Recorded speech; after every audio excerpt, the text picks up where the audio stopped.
This video will show you how to assemble the RadRunner.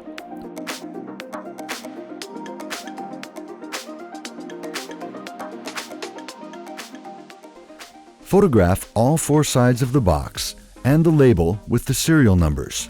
Make note of any damage to the box and keep these photos for your records. Remove any packing strips, then use a box cutter to open the box top. Locate the owner's manual and quick reference card. Keep these nearby for reference during the assembly. With the help of a friend, carefully lift the e-bike out of the box and place it upright on the back wheel and fork protector plate. Locate the accessory box that contains the charger, headlights, pedals, and the assembly toolkit. The assembly toolkit contains a variety of tools to help with assembly, but don't worry if you end up not using some of the tools. You'll also need a pair of flat side cutters, bicycle grease, a pedal wrench, a bike floor pump with a Schrader valve and pressure gauge, and a torque wrench with a set of Allen bits and a crowfoot bit. Cut the zip ties securing the front wheel to the frame and set the wheel aside for later. Remove the rest of the packaging and recycle according to local rules, or save the packaging if you might need to ship your bike in the future. Use a 5mm Allen wrench to remove the stem faceplate and hardware and set aside. Orient the front fork so that the brake caliper is on the non-drive side of the bike. The drive side is the side of the bike with the chain. If necessary, rotate the stem and front fork and make sure the cables are not twisted around the head tube. Hold the handlebar up on the stem with the brake levers facing forward and the throttle on the rider's right side. Trace the brake cable on the rider's left side to ensure it runs straight down. Center the handlebar on the stem. Install the 4 bolts by hand and use the Allen wrench to tighten part way in an X pattern until the handlebar is just tight enough so that you can adjust its angle. Adjust the handlebar so that it is roughly parallel with the front fork. Ensure the gap between the faceplate and the stem is evenly spaced and the bolts are tightened evenly. Use a torque wrench to torque all 4 bolts in an X pattern to the value listed in your owner's manual. Remove the protective plates from both sides of the front wheel. Loosen the axle nuts on both sides of the wheel and move any washers against the axle nuts for installation. During assembly, be careful not to touch the brake rotor on the front wheel, as doing so can deposit oil on the rotor and reduce braking function. Locate and remove the quick-release skewer that holds the fork on the fork protector plate. Open the lever, remove the thumb nut and the cone spring on the opposite side, and remove the skewer. Lift the fork off the protector plate and carefully set it on the ground. Recycle the fork and wheel protector plate packaging, including skewer, thumb nut, cone springs, and any spacers not used for the front wheel installation, if possible.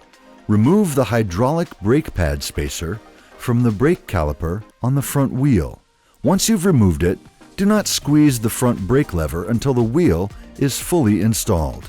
Carefully lift the front of the bike and lower the fork onto the front wheel. Ensure the brake rotor enters the caliper between the brake pads evenly on both sides. This process may be easier with the help of a friend. Ensure the axle enters the fork dropouts fully on both sides. Double check that the wheel axle is level and parallel to the ground, and that the wheel is centered in the fork. Use a 15mm wrench to tighten the axle nuts on both sides of the fork until secure. Use a torque wrench to torque both sides of the front wheel axle to the value listed in your owner's manual. Test the front wheel installation using these tests. First, with a friend holding the front of the bike up, spin the front wheel to ensure it has no wobble or looseness. Second, while straddling the bike with hands on the handlebars, squeeze the front brake lever with your left hand. Rock the bike forward and backward. Ensure the front brake prevents the front wheel from spinning and that there's no play or wiggle in the wheel, handlebar, or front fork. Any sign of play or wiggle is a sign that you may not have properly secured the front wheel and that you should repeat the installation process. Extend the center kickstand for the rest of the assembly. Locate the headlight for installation. Use a 10mm wrench and a 5mm Allen wrench to remove the headlight mounting hardware from the fork bridge. Pass one of the flat washers onto the mounting bolt. Pass the mounting bolt through the headlight mounting bracket and the mounting point on the fork bridge.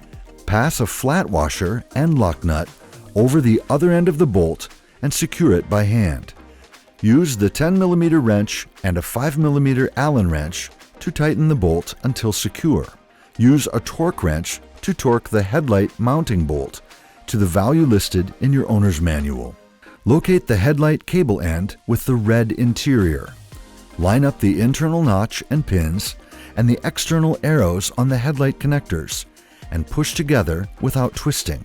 Adjust the headlight angle slightly downward so that it will illuminate the road ahead without blinding oncoming traffic. Use a 10mm wrench and a 4mm Allen wrench to tighten the headlight angle adjustment bolt until secure. Find the pedals and identify which is the right and left pedal by the sticker on the pedal or the markings on the pedal axle. Apply a pea-size amount of bicycle grease to the threaded portion of each pedal axle. The right pedal has a smooth axle and threads onto the drivetrain side of the bike.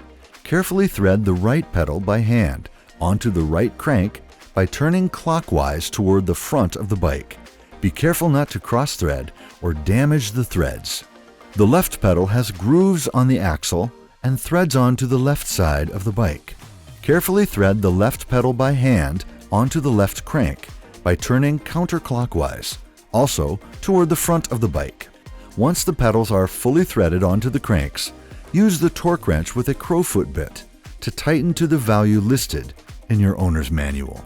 Wipe off any excess grease. Next, we'll inflate the tires. Check that the tire beads and tires are damage-free and evenly seated around the rims. For more information about seating, tires, and tubes, refer to your owner's manual. Use a floor pump with a Schrader valve and pressure gauge to inflate each tire to the recommended PSI indicated on the tire sidewall. Do not overinflate or underinflate tires. Open the seat post quick release lever and remove the seat post. Adjust the clamp so it's centered over the notch on the seat tube. Apply a small amount of grease to the seat post and install the seat post. Be sure the minimum insertion marking is completely inside the seat tube. Adjust the seat post up or down to a comfortable height and then close the lever fully. Tighten the adjustment thumb nut on the clamp with the lever in line halfway closed. When you feel resistance, close the lever fully, which should require enough pressure to leave an imprint in your hand. The seat post should not move once the lever is closed. Perform a handlebar twist test by standing at the front of the bike and bracing the front wheel between your feet and lower legs. Hold both handlebar grips and push forward with one hand while pulling back with the other hand. Push and pull with about 20 pounds of force with each hand. Check that the handlebar doesn't move out of alignment with the wheel. Then, switch hands so the opposite hands are pushing and pulling with about 20 pounds of force. If the handlebar and stem rotate out of alignment with the front wheel, check the tightness of your stem clamp bolts and tighten if necessary. Next, perform a handlebar push test by bracing your front wheel against a wall and mounting the bike. Adjust the seat height so you can sit with your feet on the ground and your hands on the handlebar. Squeeze the brake lever and push the handlebar toward the wall with about 100 pounds of force. If the handlebar rotates inside the stem, you will need to realign the handlebar and retighten the stem faceplate bolts. Be sure to torque them to the value listed in your owner's manual. Check the bike's chain alignment by standing on the right side of the bike and rotating the right pedal and crank toward the back of the bike slowly, as if you were pedaling backwards. Verify the chain moves through the drivetrain smoothly. Locate the keys attached to the handlebar, insert in the battery and turn to the on position, and then remove the key.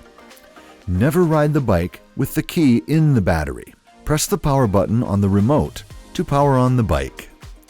Once the e-bike powers up and the color display is on, there are some features you might want to configure before your first ride.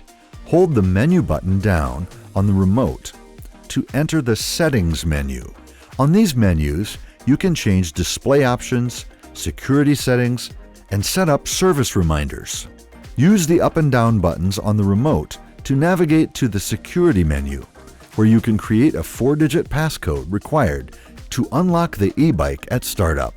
To learn more about these options, refer to your owner's manual. Before riding, check that all hardware on the bike is torqued to the values listed in the owner's manual. Refer to the owner's manual for instructions on how to adjust components on the bike for comfort and safety. If you're assembling the bike for someone else, be sure to attach the rider quick reference card to the handlebar. We recommend getting a tune-up from a local, professional, reputable bike mechanic within the first 50 to 100 miles of riding. Follow the maintenance schedule in your owner's manual. Work through the safety checklists in the owner's manual and test the bike fully before riding. Never let anyone operate this bike unless they are at least 16 years old and have read the operating instructions detailed in the owner's manual. The age required for e-bikes may be older than 16 in your area. Check your local laws and rules for the areas you intend to ride. Whenever you ride, wear closed-toe shoes, comfortable clothing, and of course, a helmet. Make sure you can be seen by others on the road by wearing bright and reflective clothing and ensuring your headlight and taillight are always on and visible to others. E-bike disc brakes may wear out faster than would be the case for non-motorized bicycles, requiring more service. Make sure to inspect brake components before every ride and follow the maintenance intervals listed in your owner's manual. Like all vehicles, e-bikes need to be checked regularly to ensure nothing will jeopardize your safety or the safety of those around you. Follow all safety instructions and checklists in the owner's manual. The latest update to the owner's manual for your rad bike is always available on our website at radpowerbikes.com/help. Make it a habit to thoroughly check your bike before every ride. Reach out to our product support team if you have any questions, and ride rad.